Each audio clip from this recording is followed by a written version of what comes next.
Quatrième station, Jésus rencontre son maman. Nous t'adorons Seigneur et nous te bénissons parce que tu as racheté le monde par ta sainte croix. Voici ma mère, voici mes frères. Marie est là depuis le commencement, et même avant le commencement de la vie publique de Jésus. Il tenir un rôle important, principal, pendant l'Annonciation, quand il dit oui à l'Esprit Saint, même s'il n'est pas connu dans quel bateau il peut embarquer.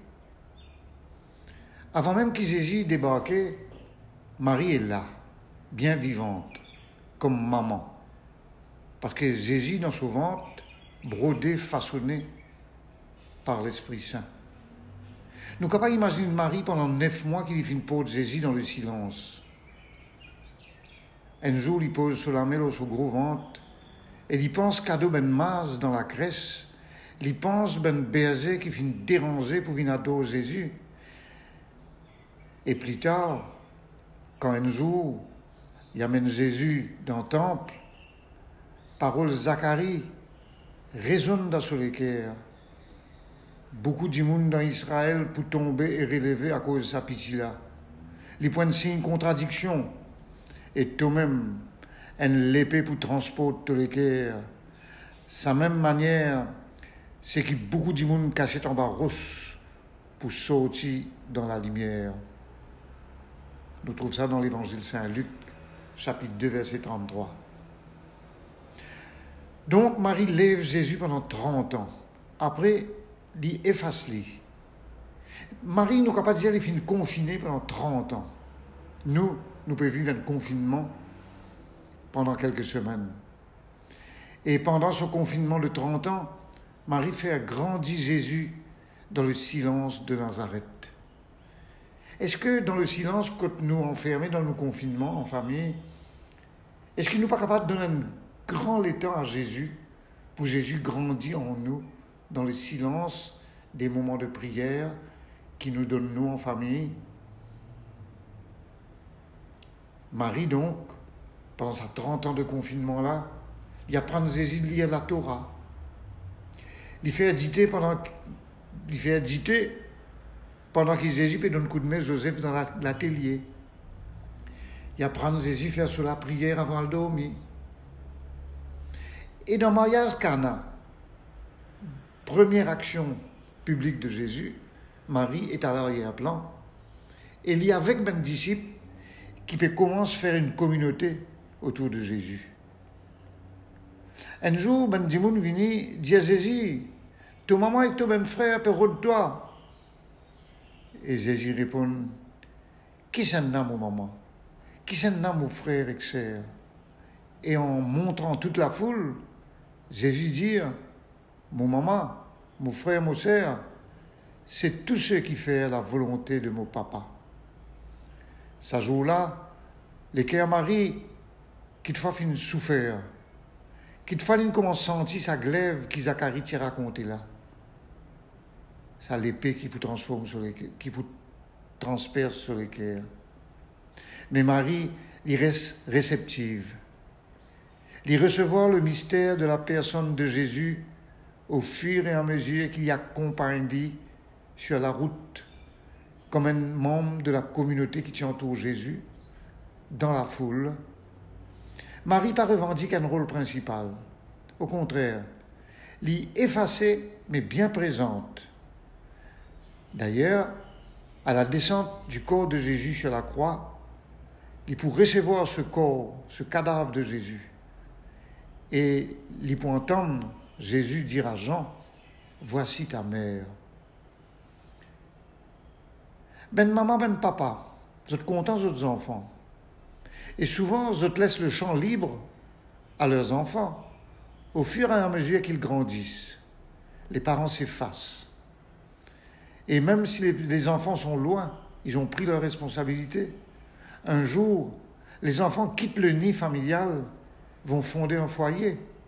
Mais que dès qu'il y a un problème, dès que parfois les jeunes couples, tout s'écroule devant eux, dès qu'il y a un problème d'enfants, les grands-parents sont là. On reste papa, maman, même quand les enfants ont 33 ans et plus. Est-ce qu'ils nous arrêtent d'être maman quand nos enfants quittent le toit familial, elle habite en Australie, en France, en Amérique ou dans l'autre endroit dans Maurice? Peine un lien plus profond qui existe dans le monde que le lien qui existe entre une maman et ses enfants. Seulement une maman connaît, les autres qui finissent pour l'enfant pendant 9 mois. Les autres qui portent les autres enfants avec les autres maris pendant 9 ans, 19 ans et beaucoup plus. Ben grand-père, grand-mère, les autres encore portent les autres enfants, les autres petits-enfants. À la qui faire, quand on trouve aux enfants morts, c'est une grande souffrance. Et c'est peut-être ça, l'épée qui transperce le cœur de Marie. Ou quand pas trouve aux enfants morts, emportés par une maladie. Nous sommes capables de penser au papa et maman qui nous trouvent d'autres enfants emportés par un accident. À nous pense d'un parent qui nous trouve d'autres enfants enlevés par un acte terroriste. Et plus près de nous, à nous pense d'un parent qui, trop pauvre, pour offrir à d'autres enfants une lacase convenable, une condition de vie convenable, pas capable d'entourer les enfants de tout ce qu'ils ont besoin pour grandir, pour aller à l'école. À nous pense d'un parent migrant qui peut travailler dans Maurice, qui est loin des autres enfants. À nous pense d'un squatters qui habite dans la case Botzalimet, au plus bas de l'échelle sociale. Marie, sur la route du chemin de croix, Lila peut accompagner Jésus dans sa mission, comme souvent ben parents, même de loin. Je t'accompagne les autres enfants dans l'ouverture professionnelle, dans la vocation de leurs enfants. Les parents sont là. À nous demande Marie de nous faire découvrir les pas de Dieu au fur et à mesure que nos familles grandissent, au fur et à mesure qu'il y a un nouvel événement vient faire nous étonner comme Marie, dont l'Évangile dit « Marie méditait toutes ces choses en son cœur ». Nous aussi, dans sa épidémie qui nous peut traverser, dans sa confinement qui apprend à nous vivre plus proche de nos enfants, nous aussi nous posons même question sur l'avenir. Marie, avec toi, nos vies, redonne-nous la vie. Qui bon Dieu peut dire nous aujourd'hui? Cherchez avec toi dans nos vies les pas de Dieu, Vierge Marie. Par toi, accueillir aujourd'hui les dons de Dieu, Vierge Marie.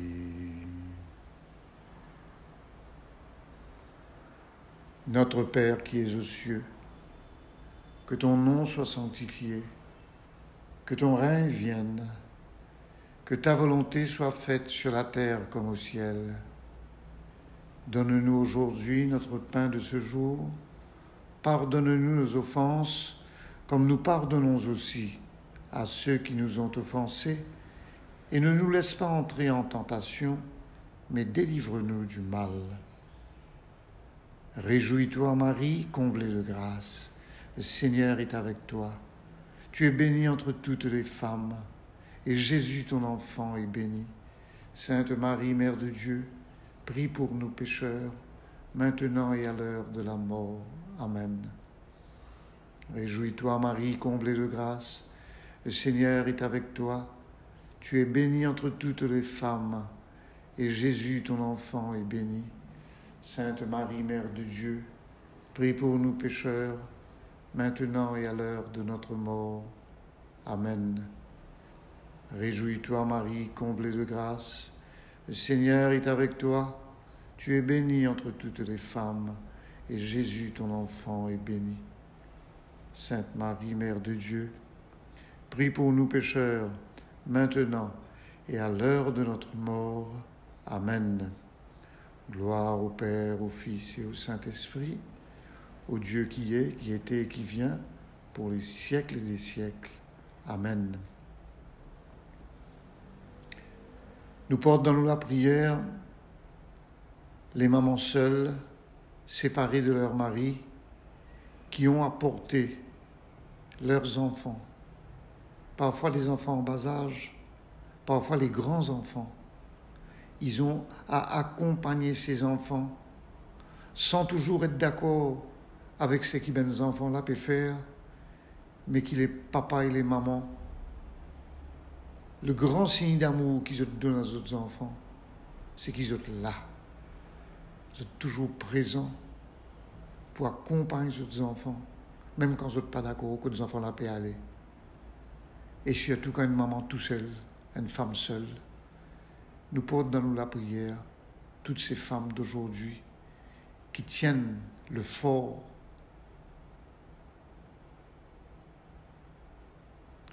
Cherchez avec toi dans nos vies les pas de Dieu, Vierge Marie, par toi accueillir aujourd'hui le don de Dieu, Vierge Marie.